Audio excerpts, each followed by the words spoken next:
the Trump administration last night to programs that affect average Americans. I have spent last night and today speaking with leaders in Washington, local elected leaders, nonprofit organizations, and my agency heads to make sure that we are doing all we can to stand up for working families and the most vulnerable people in our state who are affected by these cuts.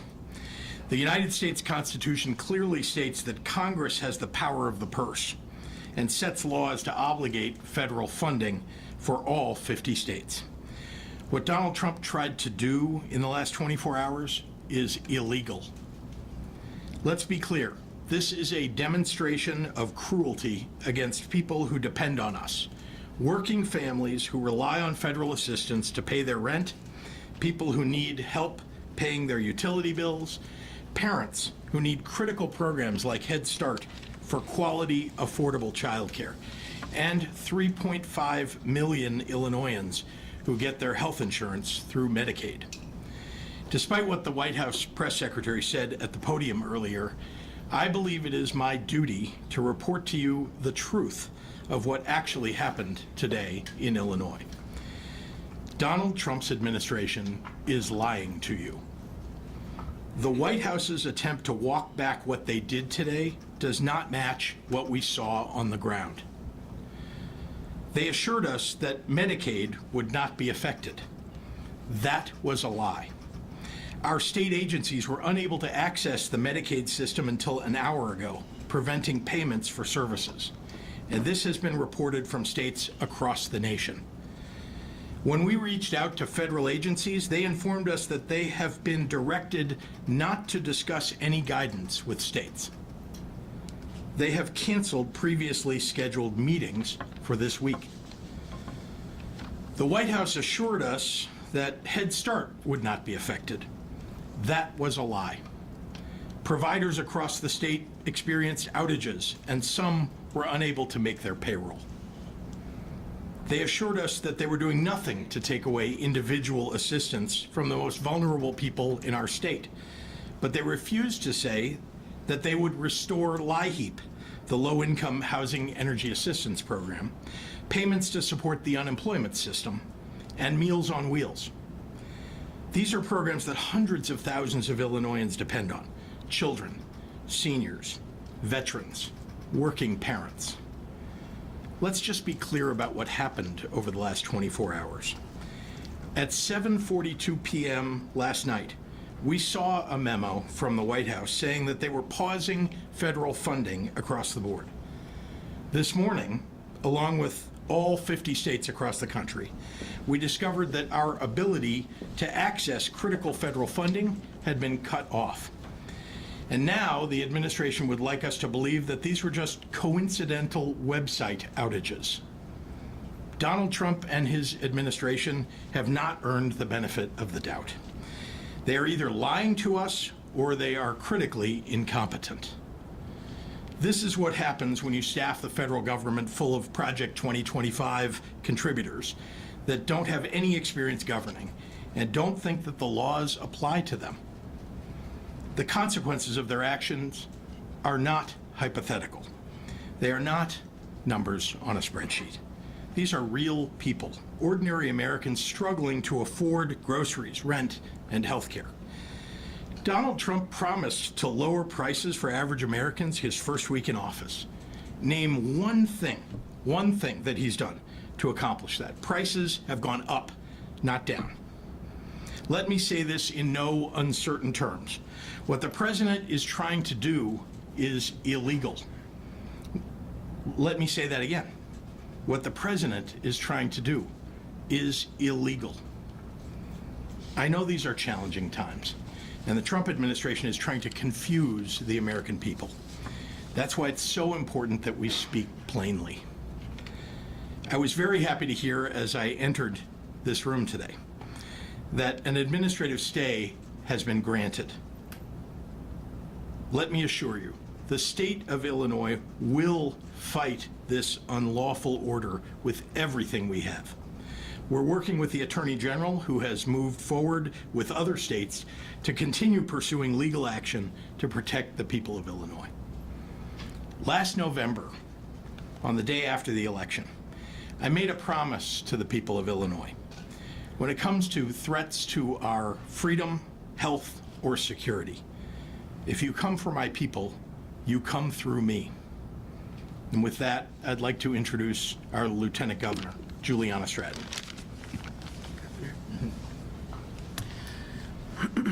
Hello, everyone. I am deeply disturbed by the actions that bring us together. The Trump administration has made an unquestionable declaration of where their values lie. This is an attack on the nation's most vulnerable populations to cut seniors off from food or strip access to health care from critical patients. Is a display of cruelty driven by the values of this new administration. If it feels like you are being asked to subscribe to a nation fueled by hate over hope and retribution over problem solving, you are not imagining things. Whatever you are feeling right now is justified. And because the actions taken today do not respond to the very real needs of everyday Americans, you're going to hear a lot of noise. Hear me when I say, no amount of backpedaling can override the truth they just dropped at our feet. This dizziness, this nausea, the panic, it's all intentional.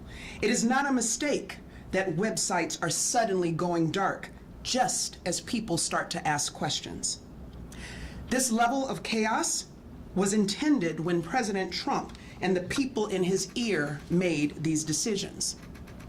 Let's stop ourselves from thinking in numbers and start thinking of faces. A family relying on federal utility support could go cold as soon as tonight. An expecting mother with an ultrasound scheduled tomorrow may still be wondering if Medicaid will cover that appointment. And a nonprofit in your community, meeting the needs of your neighbors, is about to conduct layoffs or close their doors completely. Someone you love will suffer because Trump's administration has chosen to trample on the United States Constitution and dishonor the promises made to the people who elected them. The comparison between what drives leaders across this country has never been laid out more clearly. Every year, since the Pritzker-Stratton administration stepped into office, we have clawed higher and higher out of the hole our predecessors dug. And year after year, Illinois has gotten stronger. Illinois is a resilient state, home to the most resilient people. We weather the harshest winters, and every spring we emerge more vibrant than we were at the first snowfall. But right now, we are standing in the middle of an Arctic blast, perpetuated by ego and a disdain for basic human decency. But we will not be buried, because we, your leaders, made a promise to stand up for each and every one of you, whether you agree with us or not. If you take nothing else away from today, take this. Donald Trump's administration has declared that their values are rooted in hate and the whims of a small few, but Illinois' values are rooted in compassion as we work to uplift every community and every person without discrimination. There is no hate in Illinois' heart. I cannot say the same for the White Houses. Elections have consequences, and they're playing out right before your very eyes. And with that, I'll pass it to Attorney General Kwame Raoul. Thank you, Lieutenant Governor.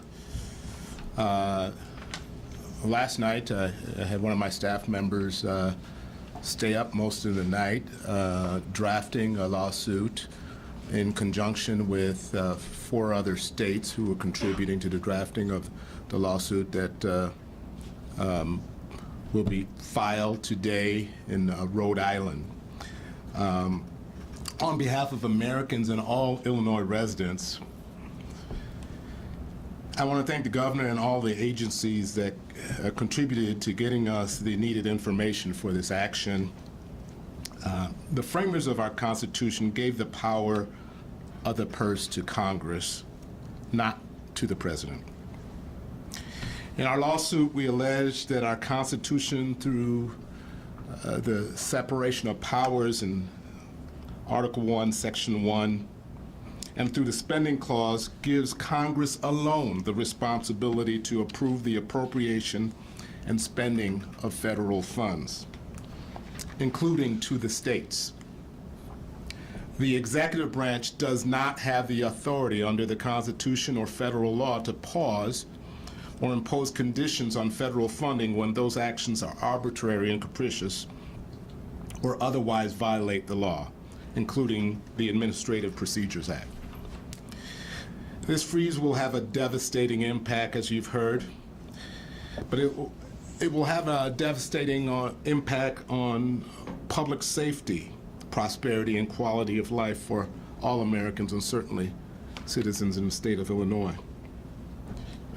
I want to state clearly that Democrats and Republicans alike will negatively be impacted by the pause in funding. It impacts our ability, our office's ability, to go after offenders who prey on our children, because it impacts our Internet Crimes Against Children Task Force. That task force has enabled us to capture a record number of child predators. Since 2019, over 900 child sexual predators have been arrested. In addition, the freeze impacts burn JAG funding that undermines the work that our law enforcement partners try to do to fight crime. It impacts our ability to provide for our veterans who have served our country. Head Start and childcare programs, devastating blow to research conducted by our universities and research labs. It takes away critical support to operations for agriculture. And, you know, we heard a lot about the price of eggs over the last few weeks. One of the things it impacts is the ability for inspectors to make sure that salmonella doesn't contaminate our eggs and creates a backlog. And Illinois is one of the major producers of eggs. So I don't want to hear Donald Trump talk about the price of eggs anymore. I don't know who's advising OMB on this act. I don't know if Dr. Phil is somehow embedded in OMB now. But I can tell you that on January 20th, we had a peaceful transfer of power. We had an inauguration, but it was not a coronation. Congress is given the power to appropriate. The executive branch cannot unilaterally disregard appropriations passed by a separate and equal house of government. While I am sincerely prepared to work with the new administration, as I did during the first Trump presidency, I will not stand silent while they try to impose unconstitutional mandates. And with that, I pass it back to the governor. Thanks. Happy to take questions from members of the media. Yep. Olivia. Governor, did you see any reports of like actual patients who were affected by the Medicaid issue today, or was it just kind of between the governments speaking to each other? And at what point would it start to affect patients? Let's step back just for a moment and let me remind you that nothing that came in the memo last night would indicate that all of a sudden you'd have the systems going offline. And yet that's exactly what happened, because they intend to make cuts to these programs. That's why they went offline. Don't let them fool you that there was some kind of website outage. That's not what happened. And so when does this affect people? Well, every day we access the Medicaid system to get reimbursed for people's services that they get from their doctors every day. $104 million is what we would have gotten today had we been able to access it on time. And so it does affect us, and it affects people's ability to access services. And let me remind you again that their intention was not to pull it back online today. It's clear, right? You think it's an accident that the memo came out last night, and then this morning our state agencies like Medicaid could not access those systems. It's not an accident.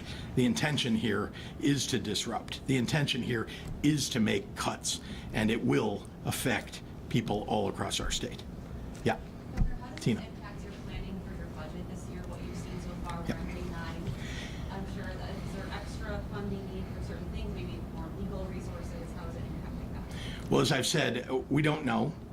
We think that it may, and we're certainly thinking about how we will deal with that in the budget, but we don't know exactly. And that's one of the problems. Again, no communication. No communication. That memo actually wasn't to us, but it was posted online, so everybody could see it. And indeed, the actions that were taken today, no one was warned about. So we're not sure how we'll be affected, but we certainly are on guard. You mentioned this. Yes, Paris. The judge has already put a stay on. Yes. Does that mean that all the grants, universities, hospitals have to go back into action? Is everything back up and running? Well, the concern, I mean, I'd like to turn it over to our Attorney General, but the concern is that when you've got, the efforts by the administration to cut those off, and then a temporary, this is only essentially a temporary restraint. There isn't a TRO, but it's a stay. We don't know when that'll be lifted. We don't know what the action will be. And if you're a university and you're planning on investing in research or laboratory work, right, do you start doing it now, not knowing if a week from now that temporary stay will be lifted? But I'd like to turn it over to the Attorney General. That was actually My laundry came in handy. exactly right on point. And let's be clear, we are not party to that action in the district court in Washington, and so we don't control what may go one way or the other with that. The action that we and 21 other states are joined into is in Rhode Island, and it is a temporary stay, as the governor pointed out, and the unpredictability that's caused by this. And I can tell you, I started my day out at a higher education institution. Everybody's up in arms about this because you rely on predictability of what you will be able to spend throughout the year. Yeah, and just to remind you that, if you're a doctor and you take Medicaid patients, which we want doctors to do, now you don't know if you're going to get reimbursed. And you don't know when that'll be lifted and when you're going to get paid. And we don't want to go back to the days of Bruce Rauner when people waited nearly forever to get paid. Governor Pritzker? Yes. You stated... You're in the wrong press conference room, aren't you? Haven't seen you here before. Welcome. Yeah. You stated that Donald Trump has broken the law, and then you repeated that. Yep. You just mentioned that you are an attorney. Please tell me, what is the statute that he's broken? Well, as I say, by the way, the court has recognized that he does not have the authority to stop what is a congressional mandate, a congressional law passed, signed by a previous president, been in law for many, many years, Medicaid, for example. He doesn't have the ability to stop them. So that is what's illegal. Slightly off topic, but on the topic of illegals, there are over 400,000 illegal aliens, migrants in the state of Illinois, the city of Chicago. Many of them have committed crimes, have detention orders. Essentially, as long as I can remember, due to the sanctuary city, now sanctuary state, and of course your Safety Act, essentially we have a revolving door of criminals committing heinous crimes, the most heinous of crimes. And I'm wondering, you were on CNN, you said that you wanted violent criminals to be removed from the state of Illinois. Are you going to hand over the list of repeat violent illegal alien offenders to Tom Homan? To be clear, people who are being held in our jails and prisons, we do not have a record of if they are undocumented or not. We don't keep those records.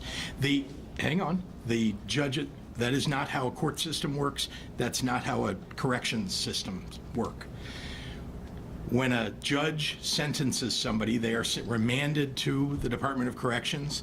We have their name, the sentence, we have the offense that they committed, and we keep them in our prison. And by the way, you don't want us to let them out of prison. When they do finally get out of prison, if there is a warrant, or while they're in prison, if a federal official shows up with a criminal warrant to pick them up, we hand them over. That's how it works. Look, we have worked with the federal government for many, many years in the state of Illinois to apprehend violent criminals, criminals of all sorts. We have task forces that work between the Chicago Police Department, the state of Illinois, the state police of Illinois, federal officials at the FBI, for example, right? That we work together to take guns off the streets, to take drugs off the streets, to go after gangs. And we continue to do that every day. So that is work that continues. And you should go back and read the Trust Act because it doesn't say what you are alleging it says. Yeah. Are you counting on several $1 billion worth of federal funding that is already kind of baked into the 5-year analysis that your administration put out in November? I mean, there's about $4 billion, each year that roughly you get from the federal government. Yeah. So with the deficit already projected, are you counting on that federal? We're funding? relying on the law, which says that, no, I mean, really, this is every year, we know, this is the way we make projections. This has happened not just under Joe Biden or Donald Trump, but for many, many years in the past, right? If there is federal funding that is to come to the states, Medicaid is an example of it, we know what we will get from the Medicaid system when we submit those bills. But given the uncertainty now, how are you planning on? You can't. And accounting for as I said to Tina just a few minutes ago, we don't know exactly. We don't know what the impact on our budget will be. We're certainly trying to determine what contingencies we need to make. But right now, we're assuming the law will be followed. We're assuming the courts will follow the law. And so we've built that into the budget, but nothing more. Governor? Yeah, like, Shia. do you have like an action plan, knowing that this could be ongoing? Like, do you have a team looking at what happens if? Well, this is less than 24 hours old, so I appreciate your giving us credit for being able. This would be coming. Not quite like this. This was literally, this memo that came out last night was something quite sweeping. Now, could you imagine that they would go after the programs that they're going after? Sure, but certainly not all at once, which is what they've done. And we've seen it across the country. I've talked to governors, I've talked to other federal elected officials. No one expected this. Yeah. Can I ask you this, though? Other than legal challenges, what really can you do? As the Lieutenant Governor mentioned, elections have consequences. Yeah. And he has a majority in the House and the Senate. So other than complaining, what can you do? Well, again, we can make sure that we're following the law, which we always do, and that the federal government is following the law when it comes to the state of Illinois. So that's most of what we can do. I think the rest is we've passed laws in the state of Illinois to protect people, and we'll continue to look for ways to continue to focus in on the things that are most threatened, and where they are threatened, we will take action. Are there discretionary funds? Wait, I'm sorry, I want to get somebody who hasn't. Governor, several of the Yes. nonprofits that rely on this funding said that they've received questionnaires from the federal government asking very specific questions on how they use this funding, whether they use it to support documented if it supports abortion. Should these programs, these leaders of these programs, should they be concerned? What message does it send that these types of questions are being asked of these nonprofits? Well, first of all, I would ask the question, does the law suggest that the federal government has the ability now to impose new restrictions by virtue of the questions that may be asked? I don't know the answer to because I don't know which agencies you're talking about, but I do know that they should make sure that they have a good attorney. Unfortunately, I think what the Trump administration is doing is a full employment act for lawyers. And the fact is that we need to protect the agencies that are serving the people of Illinois, so we're going to do everything that we can in Illinois to protect them.